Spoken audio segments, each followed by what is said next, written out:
में आप रखिए हाथ। जतिपुरा गए होगे, जतिपुरा में दूध चढ़ाया होगा। जब दूध चढ़ाते हैं तो जो दूध आपने गिरिराज बाबा को चढ़ाया वो दूध कहां पर आया? आपके पांव के नीचे आया कि नहीं आया? तो क्या ब्रज में रहने वाले पंडा जी, क्या ब्रज में रहने वाले ब्राह्मण जन उस दूध की व्यवस्था नहीं कर सकते थे कि ये दूध पांव में नहीं आए? बोलो सही, कर सकते थे ना?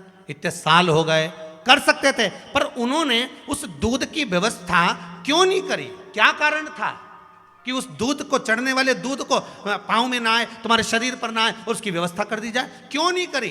क्योंकि उसका एक कारण है। गर्ग संहिता कहती है, गर्ग संहिता के अंतर्गत, स्कंद पुराण के अंतर्गत वर्णन करा कि गोवर्धन नाथ जी पर जब दूध कोई व्यक्ति चढ़ाता है, जब गोपी गोवर्धन नाथ जी का पूजन करते समय दूध चढ़ाती है, जब दूध गोवर्धन नाथ जी पे चढ़ाया जाता है तो गोवर्धन नाथ जी आशीर्वाद देते हैं, दूधो नहाओ पूतो फलो। तो गोवर्धन नाथ जी ने आशीर्वाद दिया, दूधो नहाओ पूतो फलो, तो गोवर्धन नाथ जी को ये मालूम है कि 40 रुपए लीटर के दूध में ये घर जाके तो नहाएगी नहीं। इसलिए गोवर्धन बाबा ने अपने चरणों का दूध तेरे ऊपर डाल दिया। जब दूध चढ़ाते हो पूरे कपड़े गीले हो जाते हैं, अपने पांव पर, अपने शरीर पर वो दूध आ जाता है। इसलिए ब्रजवासी लोग कहते, जो समझदार समझ जाते ना, चुप जो लिखे पढ़े, पढ़े लिखे नहीं, लिखे पढ़े, वो यही कहते हैं इतना दूध चढ़ रहा, पांव में आ रहा है, कहीं इधर चढ़ा दो, कहीं पांव में नहीं आ। उसका कारण तो समझो।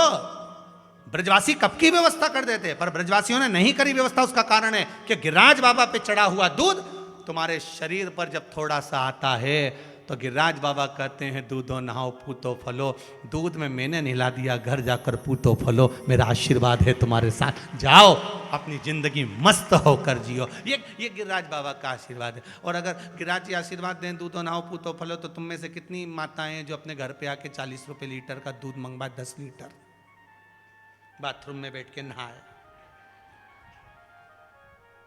फिर कोई पूछे क्या कर रही हो? बस स्नान कर रही हो। तो ये दूध कहां से आ रहा है? कि राज जी ने आशीर्वाद दिया था दूधो नहाओ पूतो फलो, तो दूध में नहा रहे। अरे उसको समझो,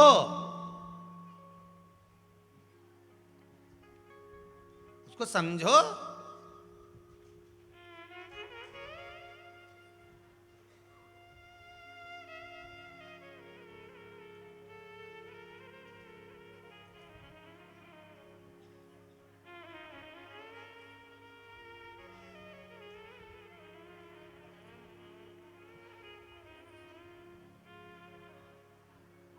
फिर कल वाली बात आ गई, आपके पास 100 रुपये होंगे तो आप किसी को 1 रुपया, बोलो, जाओ जम के बोलो, दोगे ना?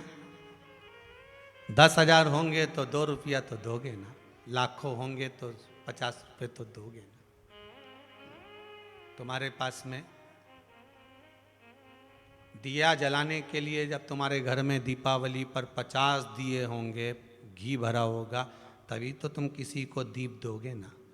तुम्हारे घर में मिठाई होगी तभी तो तुम किसी को मिठाई दोगे ना? अपने पास होगा तो अपन देंगे, नहीं होगा तो क्या?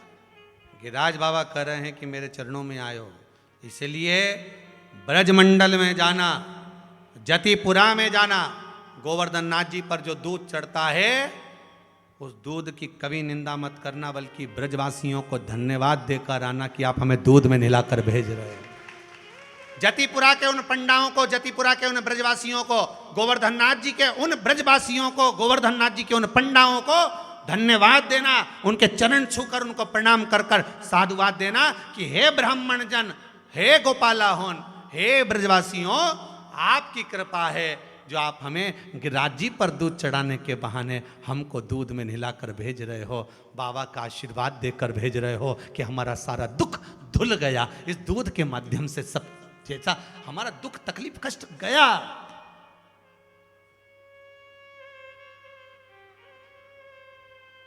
उन ब्रजवासियों को धन्यवाद दे।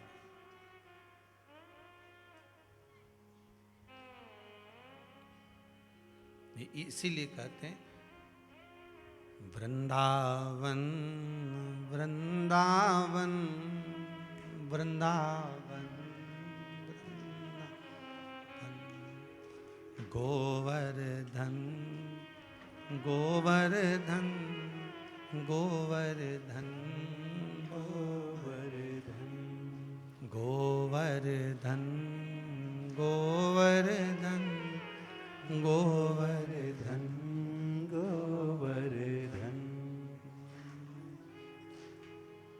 गोवर्धन की देख छटा को गोवर्धन की देख छटा को मचले मेरा मन गोवर्धन गोवर्धन गोवर्धन